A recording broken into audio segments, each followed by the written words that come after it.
Welcome back to the deep dive.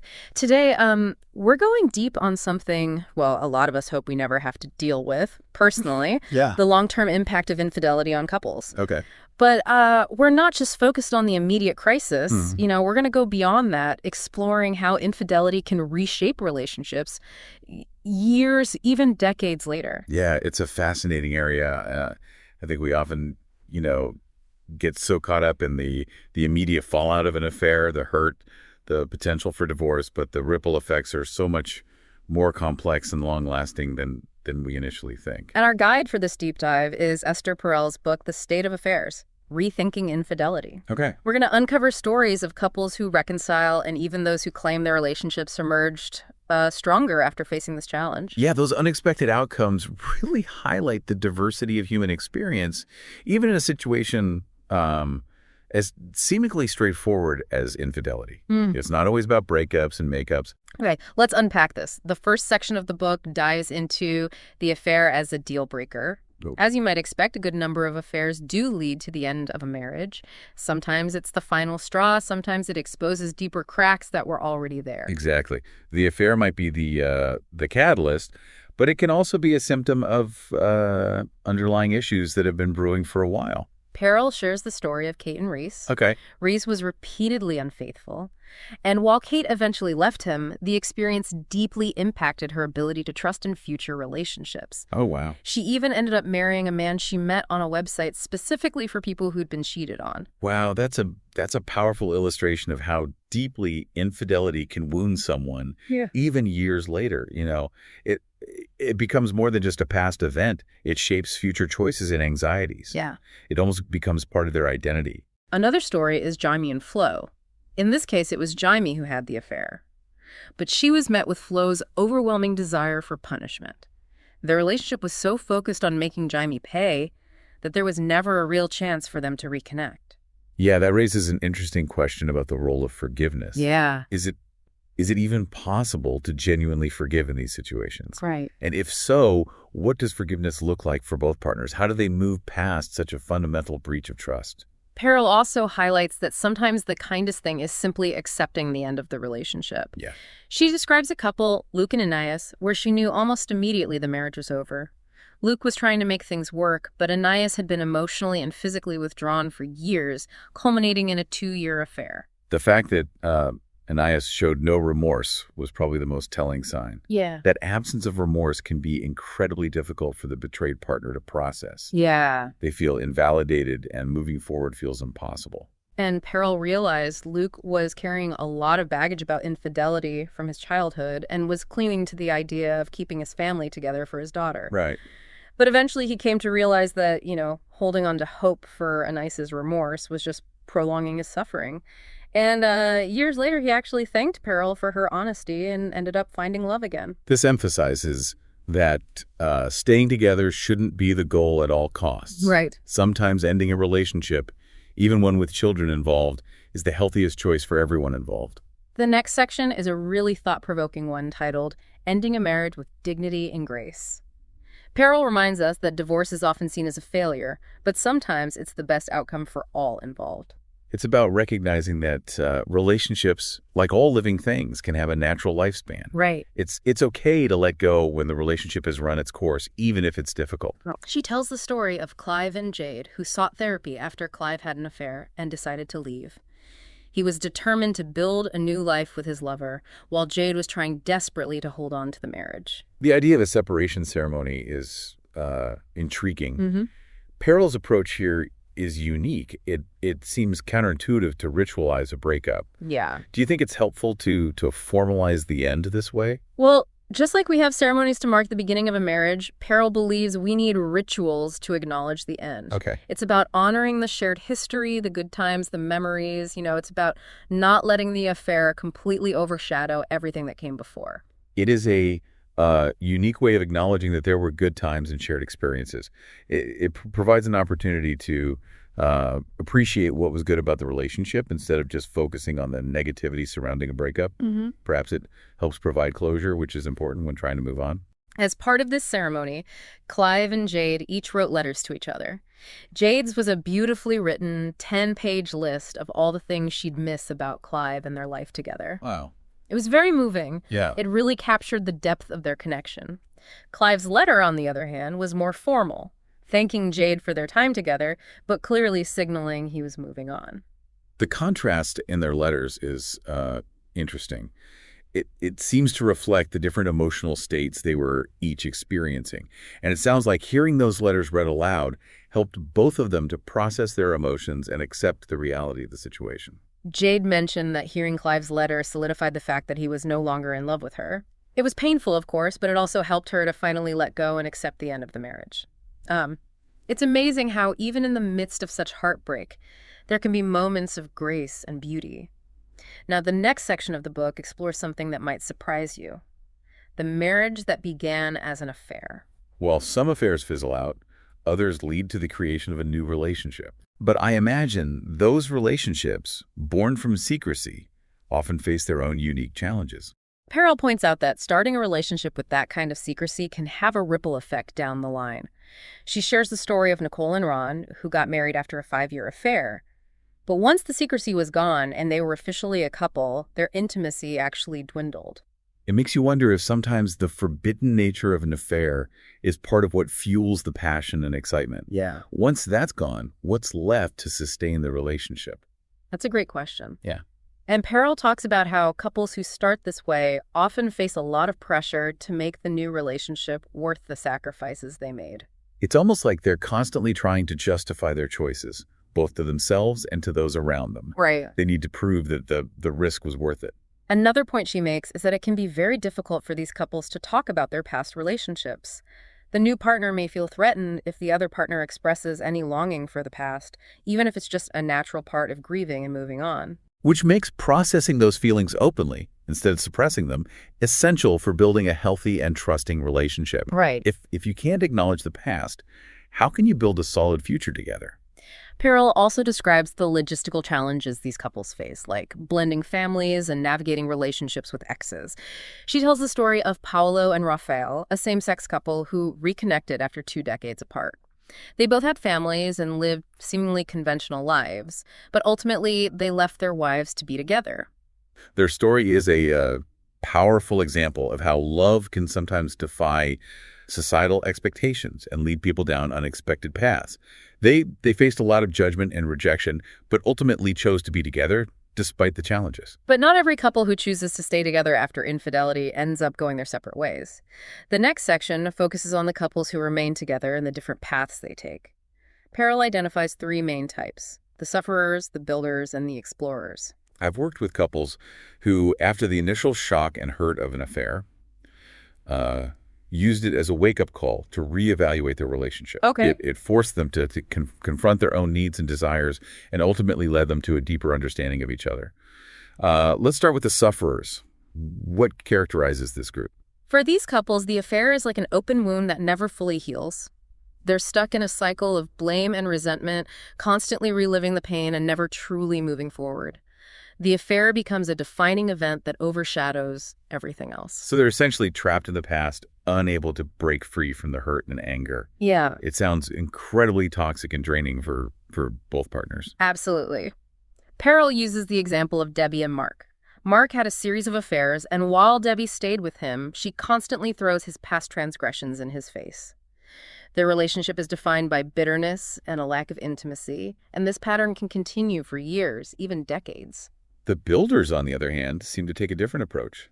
They focus on what's still good in the relationship and work to rebuild trust and stability. They value commitment, family, and community, and see staying together as the best way to preserve these important aspects of their lives. They acknowledge the pain of the affair, but they choose to focus on the bigger picture and the things they still cherish. So instead of allowing resentment to fester, they actively work to move forward. Mm-hmm. Do they succeed in returning to a state similar to before the affair? Perel shares the story of Joanna and Lyle. Joanna had an intense affair but chose to end it and stay with Lyle for the sake of their family. Lyle was incredibly hurt, but he forgave Joanna and they moved forward together. Though, like many couples in this category, their sex life remains strained. While not perfect, it's a positive outcome. They chose forgiveness and stability over the fleeting thrill of the affair. And finally, we have the explorers. This is perhaps the most surprising category. For these couples, the affair actually becomes a catalyst for growth and positive change in their relationship.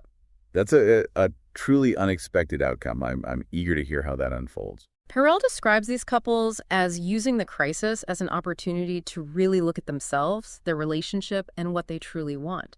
They're not afraid to have difficult conversations, be vulnerable, and embrace uncertainty. It's like they're willing to dig deep and do the work to create something even stronger than what they had before.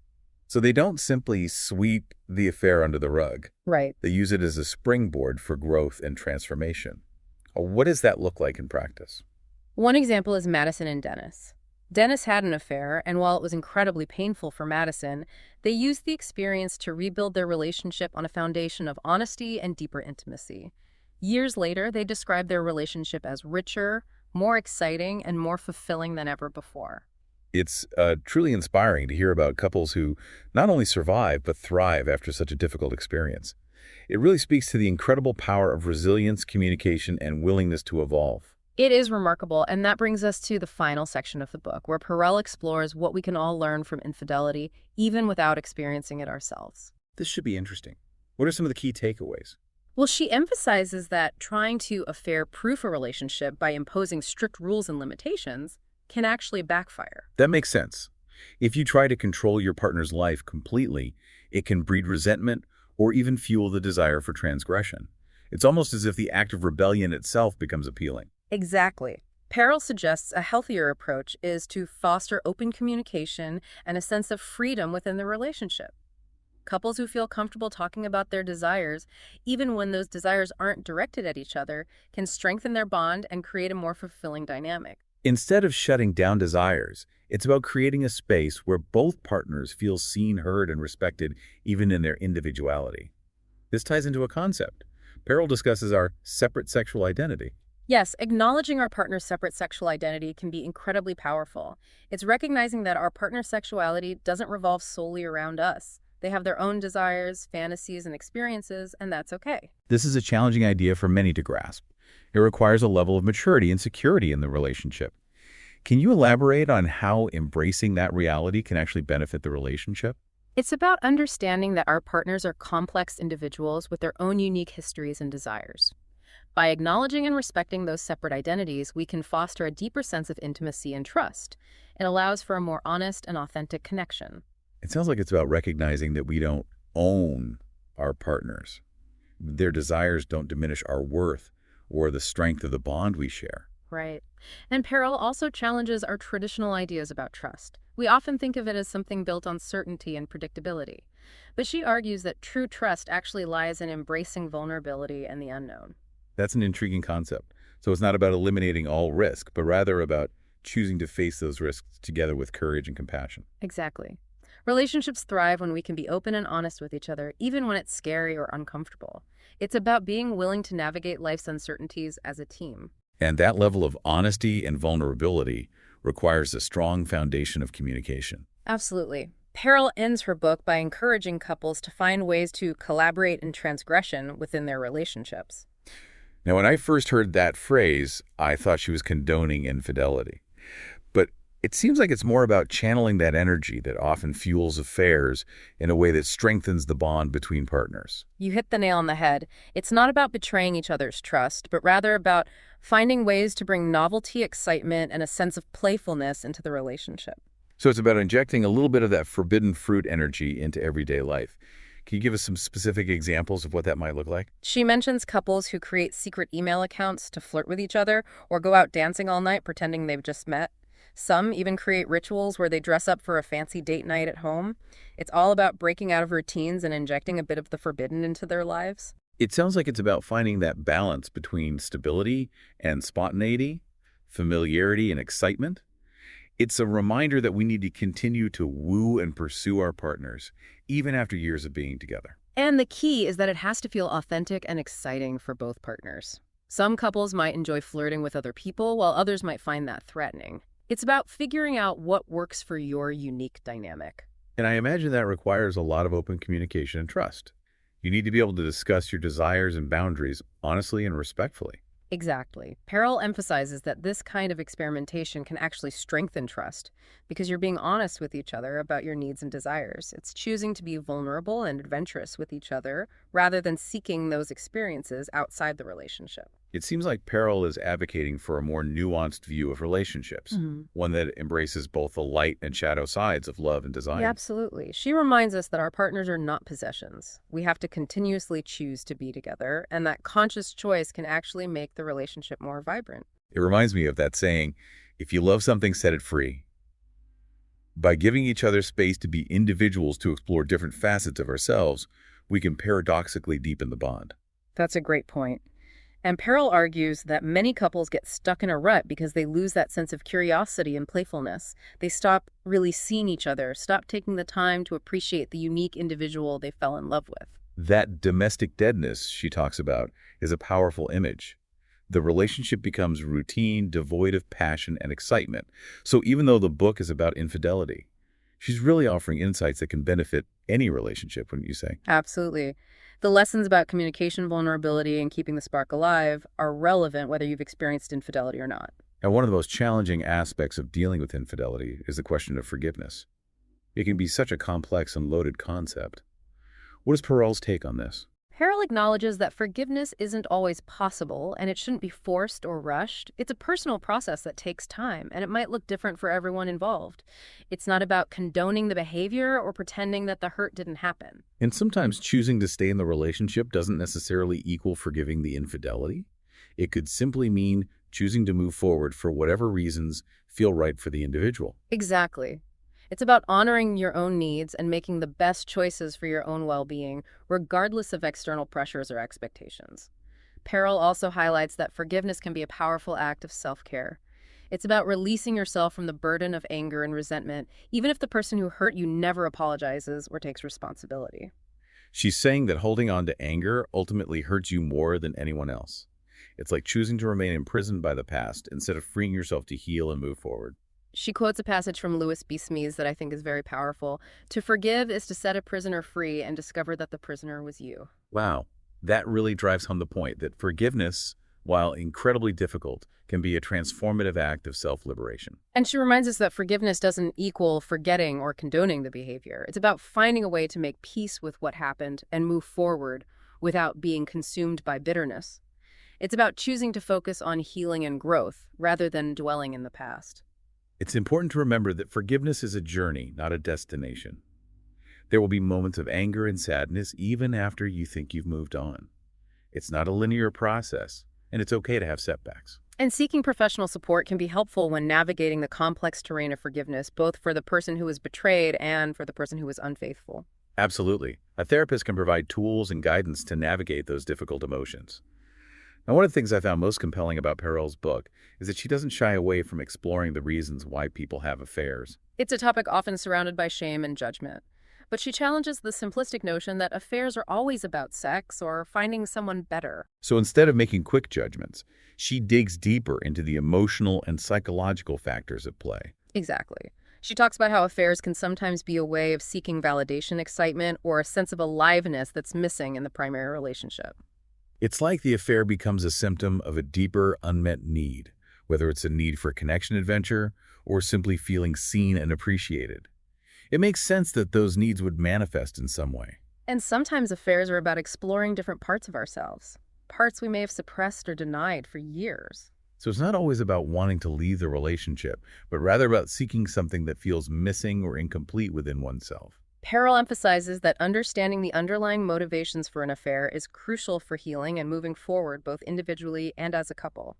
It's about addressing the root causes rather than simply focusing on the symptoms. It's a more compassionate and insightful approach than simply labeling someone a cheater and writing them off. And she encourages us to view affairs not just as acts of betrayal, but also as opportunities for growth and self-discovery. So by understanding the why behind the affair, we can potentially use it as a catalyst for positive change. Exactly. Of course, this doesn't excuse the pain and hurt they cause. However, it allows us to approach the situation with more nuance and understanding. This is a powerful shift in perspective. She's encouraging us to see the humanity behind the action, rather than simply condemning the behavior. Perel also challenges us to consider the societal and cultural factors that contribute to infidelity. That's an important point. We often place the blame solely on individuals, but there are often larger forces at play. Wouldn't you agree? Absolutely. She points out how modern culture often idealizes romantic love and passion while simultaneously promoting unrealistic expectations for monogamy. We're constantly bombarded with messages that we should be able to find everything we need, emotional, intellectual, and sexual, in one person for our entire lives. And that sets an incredibly high bar, especially in a world where we're constantly evolving and changing as individuals. It's no wonder that people struggle to live up to such a demanding ideal.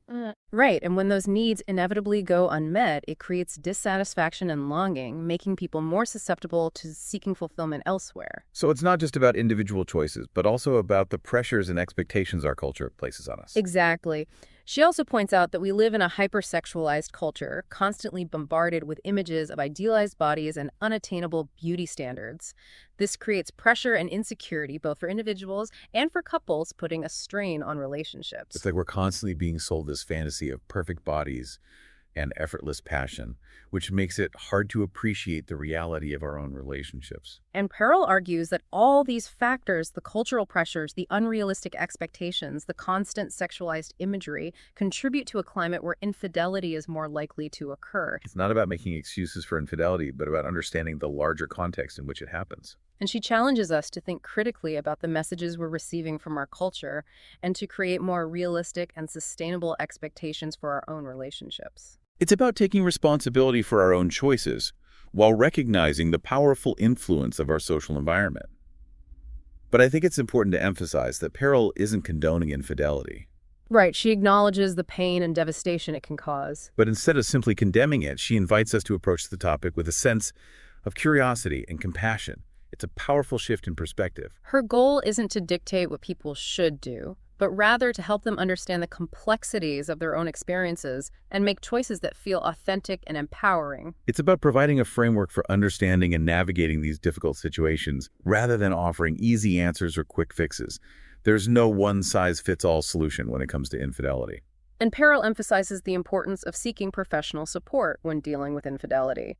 Whether you're the person who was betrayed, the person who had the affair, or both, therapy can be a safe and confidential space to process your emotions, explore your options, and find a path forward. A skilled therapist can provide invaluable support and guidance to help you work through the complex web of emotions, communication challenges, and practical considerations that come with infidelity. It can be a lifeline during a very turbulent time. Absolutely. And she also encourages couples to be patient and compassionate with themselves and each other. Healing from infidelity takes time. There will be bumps along the way. It's about being willing to do the work, both individually and as a couple, to rebuild trust, intimacy, and connection. It's a journey that requires patience, understanding, and a commitment to growth. And it's a journey that may lead to a stronger, more resilient relationship on the other side. Perel's book really is a valuable resource for, well, anyone who's been affected by infidelity, whether personally or professionally. It's a thought-provoking and insightful exploration of a complex and often taboo topic. It definitely offers a much-needed dose of compassion and understanding. She doesn't shy away from the difficult questions, but she presents them in a way that feels both insightful and accessible. It's like she's giving us permission to talk about these things openly and honestly without shame or judgment. Yeah. And I think that's incredibly valuable. I agree. Infidelity is often treated as this unspeakable secret, something to be swept under the rug. But by bringing it into the light, by having these conversations, we can begin to understand it better and hopefully even prevent it from happening in the first place. And that leads to a key point Perel makes. She reminds us that the ultimate goal isn't necessarily to affair-proof our relationships, but to create relationships that are so strong, so vibrant, and so fulfilling that infidelity simply isn't a temptation. It's about building a relationship that's truly worth protecting. A relationship where both partners feel seen, heard, respected, and desired, where there's open communication, a sense of adventure, and a commitment to growth, both individually and as a couple. So what does this all mean for you? Whether you've experienced infidelity personally or not, Perel's book challenges us to think differently about love, desire, and the complexities of human connection. It encourages us to be honest with ourselves and each other about our needs and desires, to have those tough conversations even when they're uncomfortable. And to remember that relationships are living, breathing things. Yeah? They require constant nurturing, attention, and a willingness to adapt and evolve. We need to cultivate that sense of playfulness and adventure and never stop courting our partners. We can't simply rest on our laurels and expect the spark to stay alive on its own. It takes effort, intention, and a willingness to step outside our comfort zones. And above all, to approach infidelity and all the messy realities of love with a sense of curiosity, compassion, and a willingness to learn and grow. It's a reminder that even in the face of betrayal and heartbreak, there is always the possibility for healing, forgiveness, and transformation. If you're intrigued by what we've discussed today, I highly recommend checking out Esther Perel's The State of Affairs, Rethinking Infidelity. It's a game changer for anyone who wants to understand the intricacies of modern relationships and navigate the challenges with more awareness and compassion. It's a must-read for anyone who wants to build stronger, more resilient, and ultimately more fulfilling relationships. And remember, no matter what challenges you might be facing in your own relationships, you are not alone. Thanks for joining us on the